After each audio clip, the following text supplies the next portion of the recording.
All right, YouTube, it's been a bit of a day of disaster for the left wing in the United States because a whole host of different decisions on ballots and in by elections today have it really crippled some of the moves that they have made, especially the Houston decision. But there are four decisions of note today. First, in Kentucky, of course, Matt Bevin won the election there. He was expected to lose or if he had a victory at all, he was expected to barely eke by. He actually crushed his opponent, Jack Conway, I think it is, who is the Democrat. He actually won. This actually has even some people in the GOP nervous, because even people like Walker and Ryan and most of the establishment Republicans really hate him. I mean, he's, as far as I can tell, would be fringe for the Tea Party. So he's a bit of an extremist, but the Republicans did take that election. The Democrats failed in Virginia to take over the state Senate there. Essentially, the Republicans still have control, although they don't have like a supermajority or anything like that. Ohio did not legalize marijuana. However, not necessarily for the reasons you would expect. A lot of the people that they asked about it voted against legalization because the state was trying to give essentially a business monopoly on the legalized marijuana to a handful of growers. Now, yes, you can argue that there have been some social problems caused by marijuana in Colorado and Washington state. Of course, the same people that claim this, they say, oh, well, homelessness is up in Denver, or, driving while intoxicated is up in Seattle or something.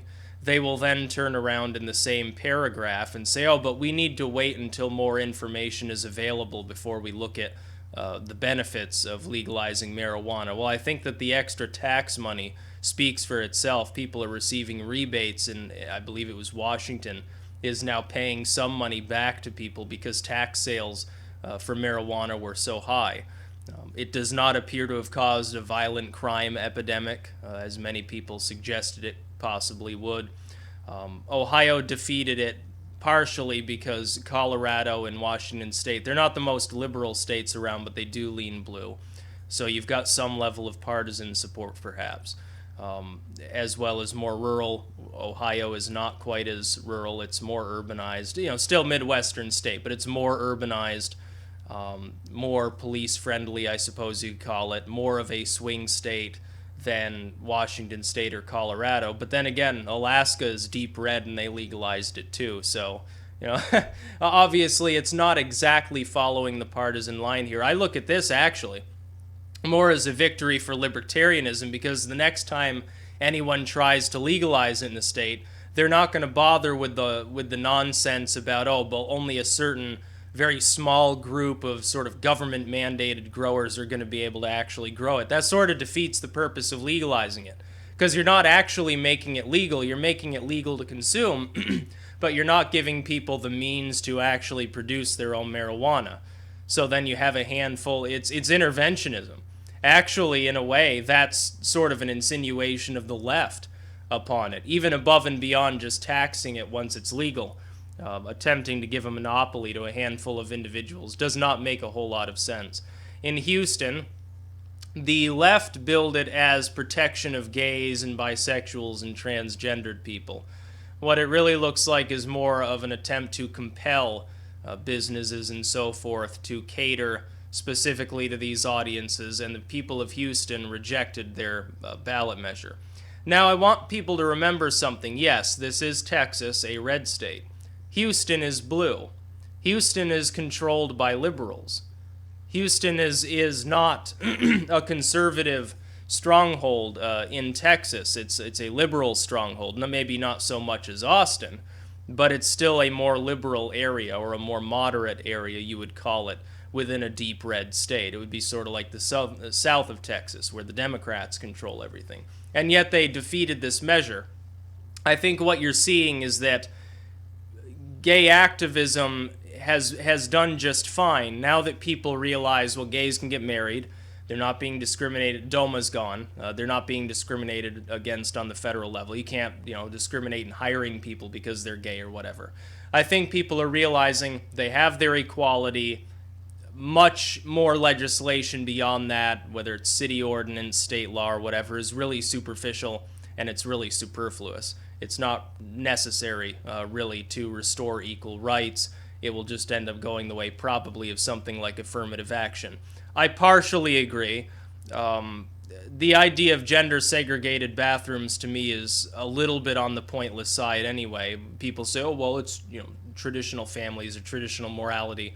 Hell, people thousands of years ago in some of the greatest empires were using the same fucking, washrooms and pools and stuff, and they were all hanging around naked reading poetry. So I don't necessarily worry too much about it. I can see why others would be, though, especially when you're talking about like a school setting. But it was defeated, and it was defeated in a place that's not controlled by Republicans. This is a large urban center. It's more liberal than the surrounding sort of red state counties with all the farms and small towns and so forth. People, I think, forget this. When you look at the media's coverage of the defeat of this measure, they're saying, oh, well, yeah, no surprise, it's Texas. You're not understanding there are blue zones in Texas, too, just like there are red zones in Michigan or New York. In fact, most of New York State, believe it or not, is utterly controlled by Republicans. It's primarily Albany and New York City that aren't. Most people don't even realize that. It's far to the left because of New York City, not because most of the state's actually Democratic. And in San Francisco, which is just about the most liberal place you can possibly imagine in the country, I mean, Democratic super stronghold, so to speak, in the Bay Area, they defeated a measure that would have stopped short-term renting. And this was aimed at Airbnb, aimed at sort of people that are allowing people to lodge with them for very short periods at discounted rates, people who move around or they need housing for a certain amount of time. Obviously, you look at the San Francisco area, and there are two essential places that you can live. You can either live in a slum that's overrun by people that have gang affiliations with very high crime, a lot of decay in these areas. They're sort of blighted zones. There's a lot of violence and crime in them. Or you can live in San Francisco proper, where you're going to pay $70,000 or $80,000 a year in rent for a 2-room apartment. So that doesn't make a whole lot of sense for somebody. They're just passing through, doing temporary work. They're just a skilled laborer. Maybe they make 50 or 60 grand a year. How the hell are they going to pay the rent to live in an area that's not overrun with crime? The answer is that they're not able to. Therefore, the protection of the right of people to do such a thing, to rent out a room, to rent out a couple rooms or something through this or any other sort of system, is important. Would have fucked the local economy if this proposition had passed. And the fact that you have, again, as with the Houston decision, this is not red state central. This is not out in the potato fields of rural Idaho or something. This is San Francisco. And they defeated a ballot measure that was supported by the left. That's actually rather astonishing. Now, some people are saying, if you tune into Fox News or whatever, saying, oh, well, this is a bellwether for the upcoming election. It looks like the Democrats are in trouble. I agree, and yet I disagree. The first problem is that we're still quite a ways out from the actual election. We don't know who the nominees will be. We know probably what one of the nominees will be. Sort of the Susan B. Anthony-looking corporate centrist on the left, Hillary Clinton, is likely to be the Democratic nominee. We have no clue who the Republican nominee is going to be because there are still about 4 viable people in the race. Yes, there's a lot of dross that just sort of there to inject a single issue. Mike Huckabee's there to talk about Social Security. He doesn't give a fuck about anything else. Last time around it was we must defeat the sodomites. Now it's we got to take care of the elderly and prop up Social Security. Santorum's there to talk about banning abortion. A lot of these are single issue candidate. Chris Christie's there to talk about 9/11 basically. They're just there for the show, essentially. They want to go to the debates. They want to get some exposure. Maybe they'll pull a Fred Thompson, who, by the way, I believe was the one that just died, who did like the commercials for power scooters and stuff after he lost the nomination for the Republican bid. I think it was in 2000 or 2004 or something. He was actually in the running and he lost, and then he started doing commercials, made quite a bit of money doing them, by the way. That's what some of these people want. Some of them, like a Huckabee, who's on the older side, he already works for Fox as sort of a consultant, has his own show there. He wants to do some commercials and write a book and make lots of money. It's a good gig, and he's not paying for his campaign himself. He's got at least a small number of donors. Why the fuck would he want to drop out? He wants as much exposure on at least a few issues as he can get. So yeah, I agree in the sense that right now, in a lot of these states, you see a backlash against Obama-style policies, but also, I think, beyond the corporate left, sort of the Obamas and Hillarys, you see a backlash against progressivism, the social justice warrior line. Now, looking especially at the Ohio situation, this isn't really a victory for conservatives in the evangelical and moralist sense anyway, maybe like a paleocon or something. It's not a victory for the corporate right, but it is a victory for like the Rand Pauls. It's a victory for libertarianism in a way, because the LGBT bill goes over the top, is a bit affirmative action-y, really would bind the Houston area to sort of these rules that don't necessarily need to be implemented, because let's face it, there is not widespread discrimination against gays in a place like Houston, as you would get. You go a few counties out into the cornfields of East Texas, yeah, you'll probably find some real problems there with trying to be accepted. In Houston, probably a little bit less. You're more likely to see like racial violence or something in a city like Houston. Houston's cleaned itself up, by the way. A few decades ago, Houston was a shithole. Now you fly over, there's trees everywhere. It looks relatively clean and sparkly. You can tell there's still some crime and some problems, but it looks a lot better than it apparently used to. Hell, even Detroit probably looks better now than it used to. Now so much is gone in the city. They made a sort of green belt around Houston. It really did work. It really did cut down on the smog. Apparently cut down on crime as well. Now it's sort of a forest city. I mean, it's literally leers up out of this gigantic ass forest of trees. There's like belts of trees everywhere. There's little lakes and everything. Actually looks pretty nice considering its reputation. But I mean, keep in mind, blue stronghold in a red state, this was a city measure. It wasn't, Texas has to vote on it. They defeated it. Would have been a little bit arbitrary to have pushed it. Ohio, pot legalization didn't fail there so much as an attempt by the state government to highly regulate it above and beyond what, the taxes that like Washington state would impose, to essentially give a monopoly to a handful of individuals. Now, as far as Bevin, that's, not really a victory for anyone. In fact, some GOP members probably wish that he had lost. And then you look at San Francisco, the right of people to sort of, temporarily rent people on their property would have been abolished if this had passed. Essentially what it is now is you could enter into like a week-long or a 2-week-long sort of quasi-contract for a really low price, and so you could take a room, you'd have somewhere to be. If this had passed, then you would have gone back to having to have extremely stringent. It would have been monthly or bi-monthly or whatever they do in San Francisco.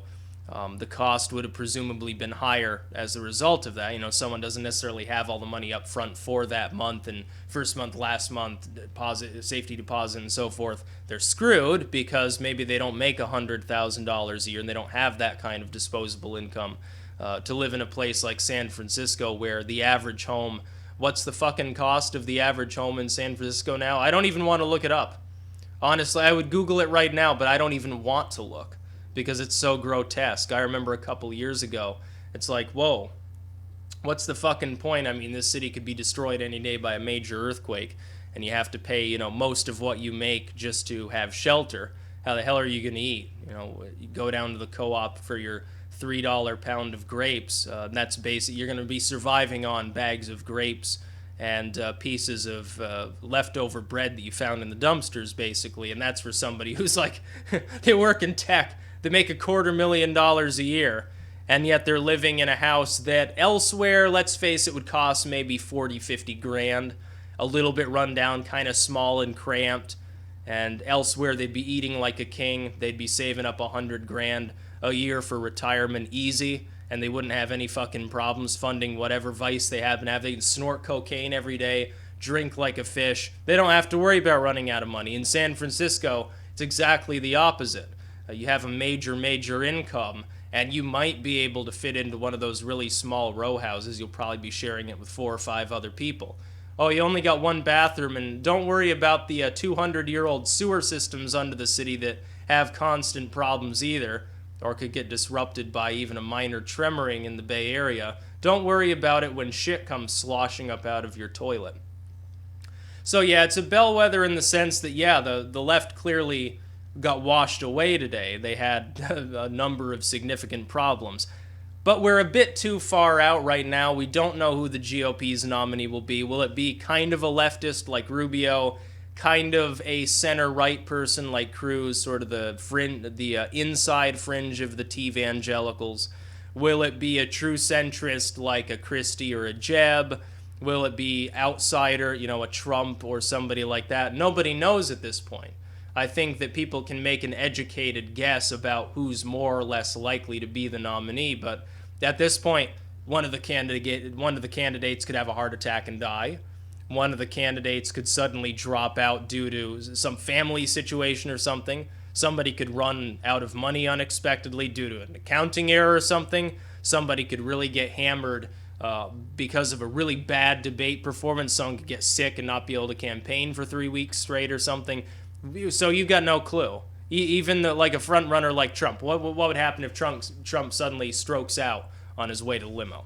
What happens if Marco Rubio trips and breaks his head open on a brick on the sidewalk? You can't necessarily count these things out. Or someone has a really bad debate performance, as I said. It's a total wash. Like, think Jeb Bush's debate performance, only worse. That would cripple any candidacy if it was that bad. You think Donald Trump, if he performed that badly, he'd be gone the next day. Let's face it, the fact that Jeb has held on is because he's got so much money, and now he's slid down to 4 or 5%. He's still below. Fiorina's still crashing. He's still below her right now to this day on RCP. Interestingly enough, Carson is now slightly ahead. I believe he will begin to decline fairly quickly. I think that's a flash in the pan. It's like a Herman Cain or Rick Perry moment from the last time around. That's just my feelings. I could be totally wrong, but that's my prediction there. So yeah, the left didn't have a good day, but I don't think it's really a bellwether for the election at large. Again, though, if I had to predict today, if an outsider becomes the nominee, I would predict that it would be more likely the GOP would win the presidency. If an insider's chosen, I would say, well, Hillary will probably be your next president, because like I said, Jeb, Cruz, I'm just not seeing how she wouldn't win against somebody like that, one of the true insiders. So yeah, some new political news, all sorts of shake-ups today. People didn't expect Pot to lose by that much. They didn't expect Bevin to win. They sure as hell didn't expect San Francisco to reject a Democratic measure, because by all accounts, San Francisco is about the most liberal part of the country that you can possibly think of. Here in Vermont, they'd consider us rubish conservatives compared to the people in San Francisco, and also very impoverished. People from San Francisco come here to go skiing and look down their noses at people. Well, when your city gets hit by an earthquake and you're all fucking dead and it doesn't exist anymore, we'll still be just fine. Then you can come as refugees. We'll feed you nothing but maple sap that hasn't been turned into syrup, and you'll have brutal diarrhea for weeks till you get used to the Vermont diet. So take that. That's about all. Peace out.